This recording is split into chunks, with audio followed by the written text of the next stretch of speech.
Hello and welcome to Thursday Thoughts. Thursday Thoughts? What on earth are they, I hear you ask? Well, my friend Lucy and I meet every week over on Instagram to talk all things personal growth because she is as obsessed with it as I am. And we decided that we might as well put those conversations out as a weekly podcast. So now you can listen to us chat here on Apple Podcasts or Spotify or wherever you listen to your podcasts.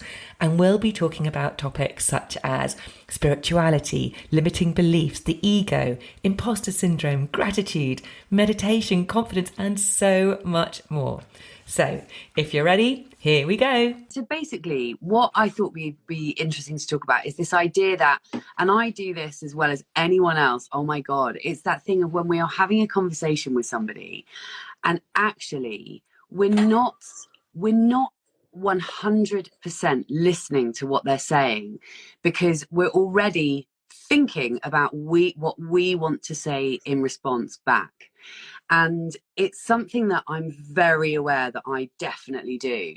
I can talk a lot, as you know, and I am trying to be a better listener. And whilst I think most of my friends would probably describe me as being a really good listener, it's still that thing where even when you are quote unquote listening to somebody, your primary thought is on what you are going to say in response. And what we want to try and do is to sort of just forget about that and actively listen and not worry about what we're going to say, because when we're worrying about what we are going to say in response, then we're not actually listening to what the person is saying. We're not fully in it because and it's that classic thing, it's our ego thinking, how am I going to respond?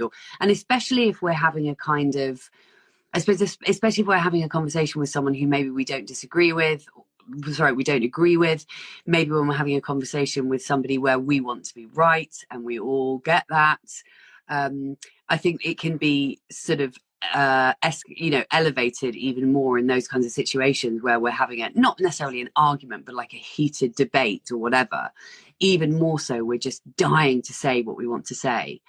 And I know I get that really badly, where I'm so, and not in an argument, but in a good conversation where someone said something and I'm so excited about wanting to say, oh my God, I know exactly what you mean. Or maybe someone says that they've been somewhere in the States that I've been, and I'm like, oh my God, I know I've been there and I love it. And sometimes I'm more concerned about just desperately, but it comes from a good place, but I desperately want to say this thing, and oh my God, but I think it really is something that we could do to just be a bit more mindful of, and try and prioritize really, really just listening to the other person and not formulating our response before they've even finished what they're saying. So, yeah. Yeah, and as you were saying, it's funny because I was really, really making sure that I was actively listening to you. I wasn't What did thinking I about just what I say? was going to say. And actually, that's a really good trick, is when when you've actively listened, when you are able to say, oh, what I hear that you were saying is that actually sometimes we really want to say very quickly and interrupt. I do it all the time, Lucy. I get so excited about wanting to contribute to the conversation that it kind of sometimes just blurts out, which is really annoying, because actually the whole purpose is that it's really nice when you are talking that someone else is actually properly listening to you. Yeah. But the excitement can sometimes get too much. Conversely, if you are disagreeing with someone and you're in the middle of an argument, actually what they're saying you might be thinking in your head, but that's not true, and you're just so desperate to get out your point of view at the same time, which obviously we all know that feeling as well. Yeah. So it is a real skill. And the other thing which I know I'm not very good at, and I get told off a lot by my family members, is just generally interrupting, full stop, because I just want to get out what I want to say. Yeah. So I am trying really hard to just listen, actively look at them, and then let them finish, and then say my piece. And which I've been taught, you know, when you coach and when I've done all these coaching trainings, it's the first thing you get taught is to properly listen, show that you're listening, eye contact, um, your body language. You know, we communicate something like 60 to 70% of actually what we want to say through our body language as opposed to the words that we're saying. So it's, you know, if you're sitting there looking really disinterested, then that's not going to make that other person feel very heard. So it really is about using your body in a way which is showing that you're actively listening, being able to say back to somebody, yeah, I understand, I hear what you're saying, or what I hear you saying is, and repeating it back. And because there is nothing better, is there, than actually being heard, that someone is actually properly listening to the words you are saying. It makes you feel so good. It makes you feel so valued, so held, so valid in every way, even if that person doesn't agree with one word you are saying, because actually they will have a chance to speak back. I mean, there is also that thing though, sometimes where you're like, is she ever going to let me say a word? Is she ever going to let me get a word in? So so that can, and then in your head you're sitting there listening, going, is she ever going to shut up? So there is a real fine balance. And I don't know what you do in those situations, what the best situation is. Well, I think if someone is going on and on and on, and we all know that person, I'm sure I've probably been that person. I'm sure at some point I've been that person who just wouldn't shut the fuck up. I'm sure, you know, we can all have a tendency to do it, and I definitely can. But I like to think that if I like to think that even though I can talk a lot, I kind of know when I need to shut the fuck up and let somebody else speak. And by the she says, and by the same token, I think that when it comes to somebody else talking so much that you're thinking, when are they going to shut up? I think there is a way of waiting until they take a breath and going, and anyway, and do you know what? It's one of the ways that I have been able to really practice this, and I'm sure you can relate to, is on my podcast. Because when you're interviewing somebody for a podcast, you have to fucking listen and you have to shut up. And I know, and I feel so, you said just now that you have this thing of interrupting, and I do too, and it's like one of my worst habits, and I hate myself for it, and I really try not to, and then I find myself doing it, and then I'm like, oh my god, I really, it's something that I really am trying to become more conscious of and more mindful of. But with the podcast is a really good way of kind of making myself have to do that thing where I just have to just listen. And also when you're interviewing somebody for a podcast, if you're thinking about what you're about to say next, then you are missing what they're saying, and that can actually completely screw you over when it comes to an interview. And so a podcast is a really, really good way of practicing this, and I hope that I've become a better listener through the podcast. Although having said that, I know that I still sometimes interrupt, but on the podcast, it's always coming from a place of like excitement to say something, not a bad place. So to anyone listening, I'm really sorry if I do it, and I'll try and get better. But one other thing, actually, speaking of the podcast, that I've realized about quote unquote active listening is often when someone is talking, if you don't immediately reply. So if somebody's talking and they're clearly like wrapping up and about to finish what they're saying and expecting a response, so often if you leave a space between them stopping and you responding, they will actually carry on talking. And I find this also, I do a lot of Thrive solo calls for my membership. I have live calls with women in my membership, and they're awesome, and I love these calls so much. But it's me who is kind of having, I have the responsibility of keeping the conversation going and sort of calling on other people to respond, and it's a whole thing. Do you know what I mean?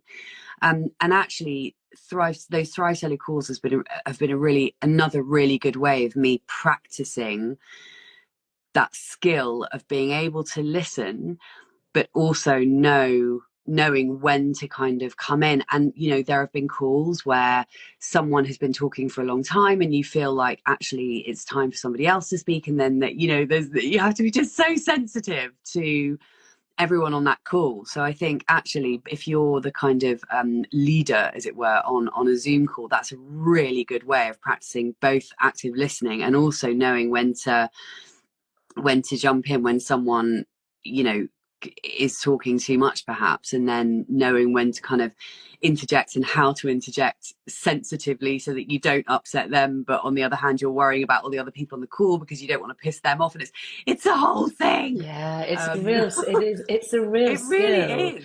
It really is. It's funny actually, because I was talking only yesterday to Giles about this. So I've had a break from my podcast, from interviewing people, and I've really, really, really missed it. Have you? And I'm so excited to get back to it, and I will get back to it. And I have had a break, and actually for me, that I think it's been right to have a break from it. But what I've missed, interestingly, more than anything else, are those conversations and listening to other people and learning from them, and trusting myself in those conversations that I've always got something to respond with. I think initially when I first started the podcast, it was that fear of like, what if I don't have anything to say? What if I sound really stupid? But what I discovered is actually the best conversations were always those ones where I didn't have a list of questions prepared. I mean, to be honest, I probably always had a list of questions prepared, but I very, very, very rarely ever looked at them during the conversation. But it was those conversations where I was properly in it, and it's just a kind of a response. You're just responding to what that person has said. And it is so enjoyable when you're in that flow state. And the problem is, if you're overthinking what you're going to say next, it's quite jilted, and you're not in that. It doesn't flow as naturally. And it's a really lovely thing to have. And you build such good rapport with people, and you can go quite deep with them in these conversations when you don't know them, just by listening, responding, and trusting that you've got something to say. And yes, there have been occasions when I've responded and I've listened back and I've gone, oh my God, why did I say that? That was just, I've cut it out it happens. But actually, it really is a very good exercise in trusting what you are going to say. Because I think for me, when I started the podcast, that was my biggest fear. I'm going to sound stupid. I don't know what I'm going to say. And what if I haven't got anything to say back? Totally. But yes, it's weird, isn't it? Particularly when we're doing it online like this, because as we said, body language is important. And when you're having a conversation with someone in person, it's actually very different, because obviously how close you're sitting to each other, you feel you're just closer, and you feel that energy probably much more. It's much more apparent. Not that you can't get that online or on Zoom or what we're doing now. You still get it, but it's a different sort of energy, isn't it? Yeah, absolutely. Speaking of the podcast, I know exactly what you mean about the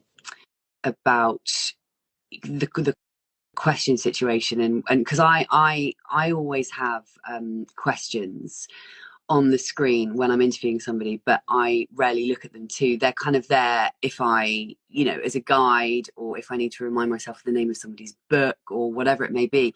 But actually, when I always find when you are interviewing somebody, if you are, and you basically sort of said as much now, when you're if you're trying to stick to questions in an interview, if somebody then, like if you're really religiously trying to stick to questions, you're like, I'm going to ask them that, and then I'm going to ask them that, and then I'm going to ask them. What invariably happens is that they'll start talking about the thing that you were going to ask them at the end, and then if you're too wedded to the questions, then you're like, oh my God, I don't know what to do now. So it's definitely, you have to, you just have to treat it as a conversation, which it absolutely is. And yeah, I mean, it's very, I was going to say something else. It's really annoying because it's gone out of my head. It'll probably come back now, but I had a point about, oh God, Polly, I always do this. It's my menopausal brain. I had a point about something which I think I will remember, but it was quite, if I do say so myself, it was going to be quite a good point, and now it's gone out of my head. But anyway. I think, and what I was going to say to you about, it's funny, when you are having that conversation, and if you don't know what to say back, then I think the best thing to do is just repeat back what they said to you, but in your own words, because that is one, that it makes that person feel like you've really listened to them, and it will just naturally lead on something else. So that's what I always used to do on the podcast, and actually it's very nice for people, particularly if they haven't quite understood what that person was saying, is just to kind of reword it in your own way. And actually, if you listen to other people's podcasts, you hear that all the time, just repeating what has just been said, but in your own interpretation of it. Yeah, completely. Yeah. Oh my God, the thing came back to me, and now it's probably going to get my brain is clearly not working this morning. Hang on, I know what it was. It basically, what's really interesting is that if you think about it, so often you will, like, the best conversations that you have in actual fact are the ones where, like, what I'm trying to say is sometimes I think people can walk away from a conversation and say to somebody, oh my God, I had the best conversation. I just loved speaking to that person. And that person might have said absolutely sweet fuck all. The reason the other person thinks it was or feels like they had a great quote unquote conversation is because that person actually listened and didn't butt in and didn't say very much, and they got to share everything that they wanted to say, so they felt really seen and really heard, and that ironically is what made them think it was a great conversation, when in fact it was kind of mainly them talking. But and actually if all of us sort of think about this, if you feel like you've had a really great conversation with someone, it can often be because that person really properly listened. They might not have contributed that much to the conversation, but it's that thing, isn't it? So often we just want to be heard, and we all just want space to be allowed to just speak and sometimes we don't even want a response. Sometimes we don't even, we don't necessarily want somebody to fix our problems or give us advice. Sometimes it's enough for people to just listen. And you don't have to come up with some amazing, I think sometimes we feel this pressure to, if someone is talking about a problem that they have or whatever, we feel this pressure that we've got to say something really meaningful and really useful and really helpful that's going to help them solve the problem. But actually, just by listening to them alone is often enough for them to feel like, oh my God, that was such a great chat,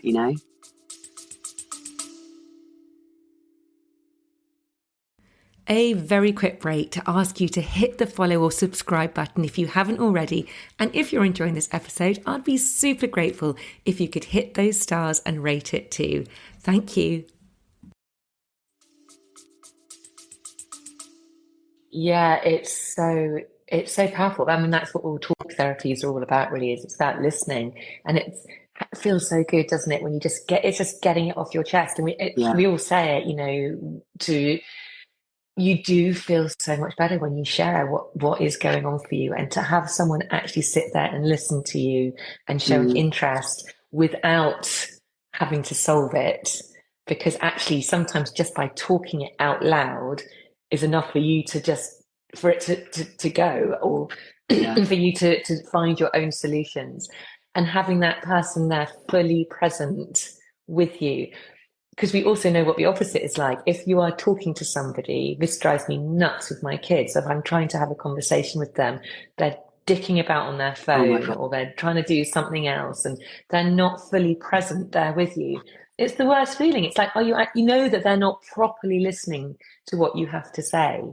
So it's that feeling of presence, of someone actually, they've got put all the distractions away. They're not, their phone isn't going off, and they're actually there with you. And it's very rare these days, because someone is generally on their phone doing something else whilst you're talking to them. It drives me absolutely insane. I can't bear it. Totally. There is nothing worse than being, say, at a party, and the person you're speaking to is looking over your freaking shoulder. Oh, it's the worst. It is the worst feeling. and it's such a horrible thing to do to somebody. And again, I'm sure I've done it to people, and I know people have done it to me, but I'm sure we've all been on both sides of that. But actually, there really is nothing worse than talking to somebody or trying to talk to somebody, whether or not it's a stranger at a party or somebody and they are literally looking, that you can just tell they are not. There's just nothing worse for somebody's self-esteem. And actually, I kind of have got to the point now where if I'm in a situation like that where I can tell someone is just not fucking listening to me, I will just wrap it up and kind of move on, because I'm like, do you know what, I'm just not going to do this. Like, if you fine, you're not interested in me, that's totally fine. But it is the worst feeling, because it just makes you feel like you are completely invisible. It's horrible, isn't it? So, but again, I think we've all done both of those things. I've been that person looking over somebody's shoulder, and I've been that person having somebody looking over my shoulder. And it's worth just kind of remembering that. And the next time you find yourself doing it, like, pull yourself up on it, and because especially when, if you're in a situation where someone is, maybe you're at a party and there's somebody who's like really shy and quiet, and you've kind of, ended up talking to them. And actually the kind thing to do would be to give that person, like you say, your presence, your full attention. That's a really nice thing to do for somebody, But so often, and like you say though, in this day and age, everyone's on their effing phones all the time, and it's beyond infuriating. I mean, don't even get me started about people in like restaurants. I mean, I never go to restaurants, so I don't really know what I'm talking about, but I know enough that people are, I see people in restaurants. Actually, what is depressing is when you see couples in a restaurant and both of them are sat there on their phone. It's just like, oh my God, what has happened? We didn't have that when we were kids, did we? Because we didn't have mobile phones.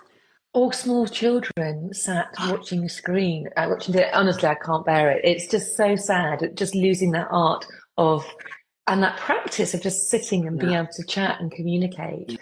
Yeah. I was going to say, as you were saying that, though, there's also nothing worse, and now I'm thinking about all the things which are really bad. When you're talking about something, and then the person who you are talking to just always brings the conversation back to them. And you can just tell that they're just not interested in what you have to say. They're just constantly bringing it back again and again to them and their story. And that also is really unenjoyable and really, well, again, it just shows that they're just not interested in what you have to say. They're not properly listening to you. They just they're so eager to talk about themselves. That is not a good indication that they've been actively listening to what you have to say. And again, it just makes you feel like you're worthless, and no one's got, they're not interested in you. And it's horrible. It is a horrible feeling. I know too many people like, well, yes, but it's kind of, it's not nice. And the opposite is just gives you that feeling of, well, this is so good for your self-esteem if you are fully listened to. Completely. I'm just trying to think of there's going back to the kind of interrupting thing. I worry, and I know that I do this sometimes, and I've got to try and knock it on the head because it's really annoying. I definitely can do it if somebody, like I mentioned just now, say somebody is talking about, I'm being very inarticulate this morning, I do apologize. How there are those people who are constantly one-upping. It's like if they've just come back from Peru and they've done the Inca Trail, you've done the Inca Trail 5 times, or you know what I mean? Or if I don't know, I can't think of any other examples, but that kind of thing. And I know that I am guilty of having done it where someone has said somewhere they've been or something they've done, or something about a gig, or if it's something to do with music, I'll be like, I just have to say this because I just can't. Oh my God. and I don't mean to do it in a one-upping way, because I know that, because some people do really do that they always have to kind of, is one-upping the right way to see that? I know what you mean. Do you know what I mean? Yes, I know exactly what you mean. Yeah. I think there is a difference between doing that out of excitement of wanting to, express a shared experience, and being that person who always has to bring it back to themselves. Like you say, oh my God, I know people who, some people who are, it's remarkable how they can bring conversation back to themselves in the most random way that is almost completely unrelated to the conversation. It's quite incredible, isn't it? Yeah. But you know what, Polly, this always comes back to this same word that we use on every single one of these. It's awareness, because this is why it's so important to work on self-awareness. Because when you are completely lacking in self-awareness, you just don't realize that you're doing these things, because you're not bringing awareness to yourself and how you behave, and how you listen, and how you talk, and all of these things. So again, it's just we've all got to, and it is a practice of just constantly being aware of ourselves. That is just, it's just such a key life skill. Self-awareness, we're not taught it. We should be freaking taught it in school, like a million other things that we're not taught in school. But hey, that's a whole other subject. It is the most important thing, and it can help us also be aware that if we are having a conversation with someone, we're listening to someone, how judgy we're also being, because I think that's another thing. When we are listening, but I'm guilty of it, we're all guilty of it. You can be really judgmental of that person, rather than actually just going, okay, I'm going to accept you for who you are, and I am who I am. I don't know really much about what your past experiences are, but we all do it. And again, that self-awareness is so important, because actually, if you can detach from your own judgment of that person, you're going to just have a much better conversation, I think. And just accept them for who they are, because you're not going to change somebody. But yeah, I mean, we're all guilty of it, but you can't be, we can't say it more. Self-awareness is absolutely key in everything. And yes, and that will help you realize, oh my gosh, I'm not listening to this person. I am butting in. And, I'm lucky enough, I've got enough people in my life to tell me to shut up when I do it. Oh my God, that's hilarious. God, I think probably my brother and sister, actually, because I'm single and I don't have kids. I think my brother and sister are probably the ones that call me up on that the most. They've both definitely said to me, like, outright. But yeah, it is totally down to self-awareness, isn't it? Well, it's 29 minutes past. We managed to fill half an hour, and it's actually gone really quickly. I feel like I was utterly ridiculous today, more than usual. So I can only apologise. But hey, I hope I didn't interrupt you too much. You didn't at all. Brilliant active listening, Lucy. right back at you. All right, my love. All right, I'll see you this time next week. Yeah, God knows what we'll be rambling about this time next week. But anyway. All right, my love. Take care. Have a good day. Lots of love. Bye. Bye.